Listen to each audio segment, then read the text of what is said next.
Let's begin with the global headlines. The most consequential story this week was the fragile US-Iran ceasefire.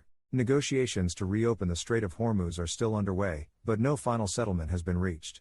The Pentagon warned that U.S. strikes could resume if diplomacy fails. And in the United States, three themes dominated the week. Inflation still above target, a fierce redistricting battle that could reshape the House map, and controversy surrounding the Trump-linked Freedom 250 concert in Washington, D.C., after artists reportedly withdrew. Across Europe, trade and inflation were the key concerns. France, Italy, Spain, the Netherlands, and Lithuania urged the EU to strengthen defenses against cheap imports, mainly from China. Meanwhile, Eurozone inflation remained above the European Central Bank's 2% target. Politics across the U.S. regions also made headlines. Courts blocked Alabama's congressional map that would have removed a black opportunity district, while Louisiana approved a map eliminating a Democratic majority black seat. In Iowa, Trump endorsed Randy Feenstra in the governor's race, and California prepared for its June 2 primary season. Turning to the economy, global markets reacted to Middle East ceasefire hopes, with oil prices tied to Hormuz shipping risks. In the U.S., inflation rose to 3.8% in April, mortgage rates hovered near 6.53%, and jobless claims stood at 215,000. Manufacturing, however, hit a four-year high in May. Regionally, housing markets showed mixed signals. New England saw price declines, while the East-North Central region posted the strongest annual increase at 5.1%.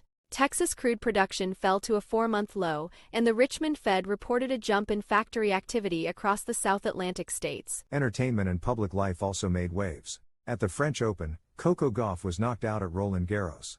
FIFA World Cup ticket demand surged, with prices ranging from $100 for group stage matches to over $2,700 for opening games.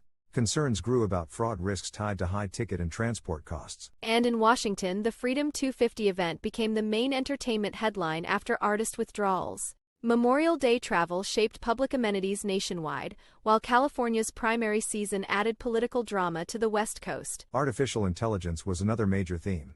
Dell raised forecasts on AI data center demand, projecting nearly $60 billion in AI server revenue by fiscal 2027.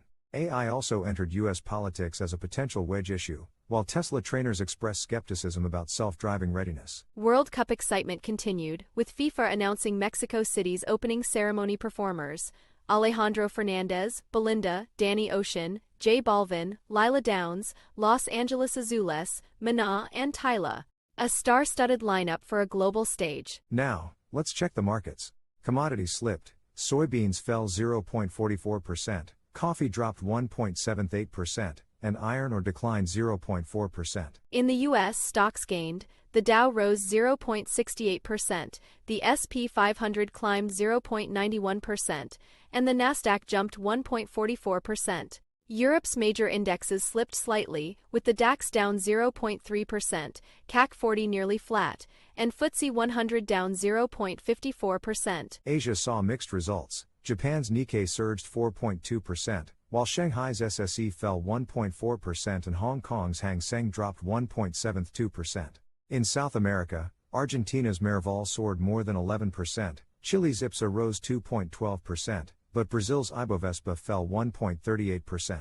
That wraps up This Week in Focus, from geopolitics to markets, sports, and technology. Thank you for joining us. Stay tuned for more updates as these stories develop.